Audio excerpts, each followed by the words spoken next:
Thank you so much. I've just gotten so much help on so many levels. This follows up a little bit on what she was talking about as far as the dreams. Recently, I've had dreams that have a lot to do with nature, and they're unsettling in a lot of ways. And I'm not really fearful, but I wake up with these really vivid images. And I don't know if I should be trying to figure out what they mean or just kind of let them, pass by. Well, rather than concentrating so much on the images, we would give attention to how we feel in the dream as we remember it. Because remember, we've been talking all day here today about that crack, which is the vibrational relationship between who you really are and how you really feel, which is wonderful, and how you are vibrating right here and now.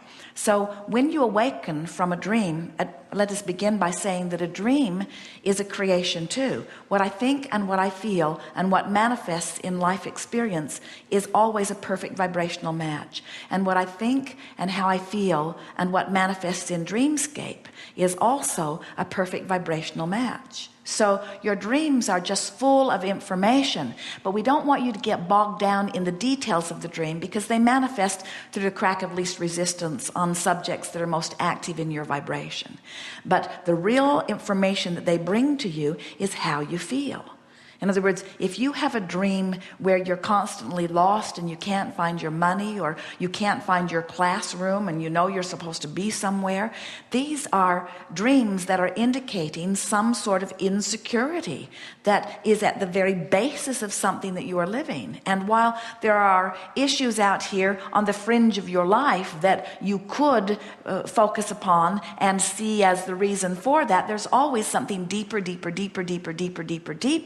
and your dreams always reveal the deepest of vibrations. So if we awakened from an exhilarating dream, we would lie in our bed and smile and ponder the well-being of our life. If we were in physical body and we awakened from an unsettling dream, we would lie in our bed and we would try to capture as quickly as you can, as soon as you awake, the essence of the dream. In other words, what am I feeling? What is the emotion that that dream pointed out? Because what we've been talking about here today, and you help us say it more clearly than everything else put together, you don't have to know the details, you just have to know the emotion which you're trying to move. You don't have to understand what's causing you to feel that way. You just have to know that you feel that way and try to feel differently, try to feel more relief, you see. So as you ask the question, what is this? Well, how would you describe the essence of the dream? In other words, without the details of what you're seeing, the vivid of all of that, what do you think the basic theme of these particular dreams is? One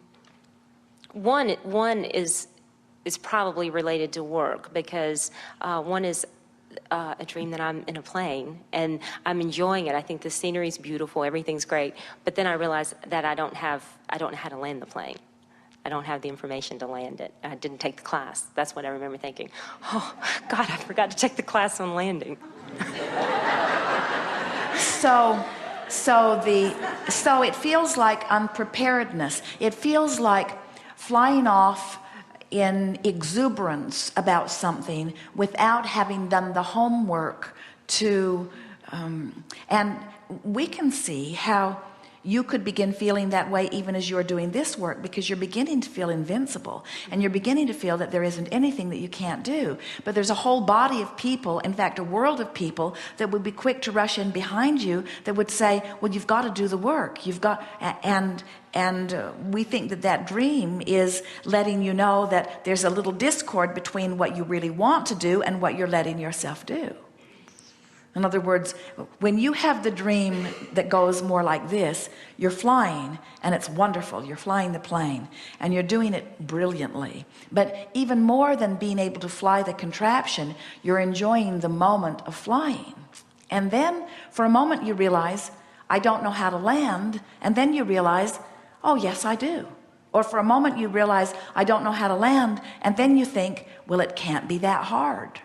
Or for a moment you think, I don't know how to land, and then you think, well, I always figure everything out, so there must be a logical way to do this, and then you land, and then you wake up, and in other words, a dream, you're on your way to a dream like that as you soothe the vibration that we feel that is most present within you, that is evidence in a dream like that, is you're feeling just the slightest little bit of discomfort about not having to work harder for the well-being that's flowing to you.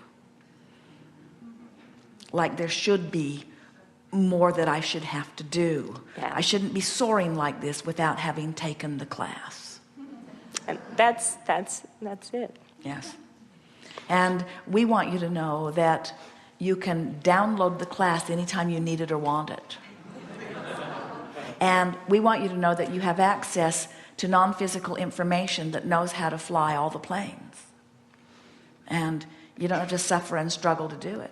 But it's great fun to feel that expansion, isn't it? Yes, and in fact, I remember seeing someone on the ground that it was a pilot that I know that I thought could help me, and I remember thinking, if I just swoop down low enough, I can roll down the window and get him in the plane. So I was trying to solve it, but yeah, I think that goes to a lot of it with what I'm doing in business. I feel like I should be working harder because it's very successful, and I do work hard on a lot of levels, but a lot of it's a lot of it's difficult. Managing employees is difficult, but I do feel like a lot of it just came so easily. I mean, I had this huge desire, and it just manifested. And there's a little bit, whenever there's this feeling that my part of it is easy, and yet it's not easy for everyone. And since it's not easy for everyone, then maybe I shouldn't let it be quite so easy for me. And that's the part in your vibration that makes you want to clarify it's not all easy. Right. Esther finds it interesting that she hasn't taken computer classes, but she has done a lot of computer work, and she learns well from books and can apply about anything, and she can go quickly to the book and figure out how to apply it to what she needs, and then she makes it happen and takes great delight in that. She says every day, on a regular basis, sometimes several times a day, I love my computers because they are so helpful to her in so many ways.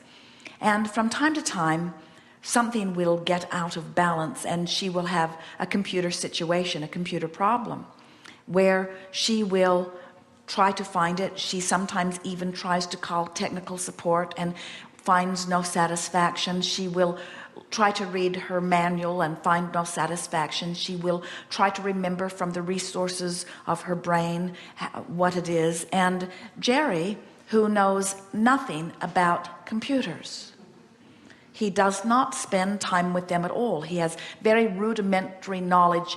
Esther has taught him some things that he needs so that he can read reports and things like that, but nothing much at all.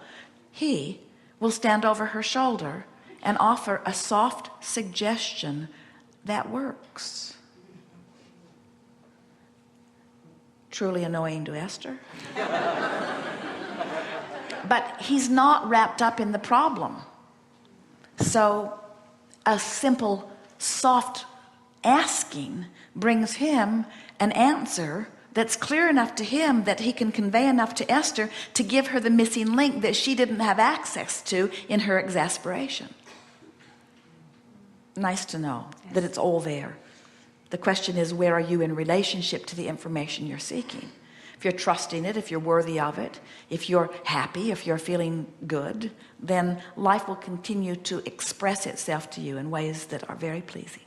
Thank you. Yes, indeed.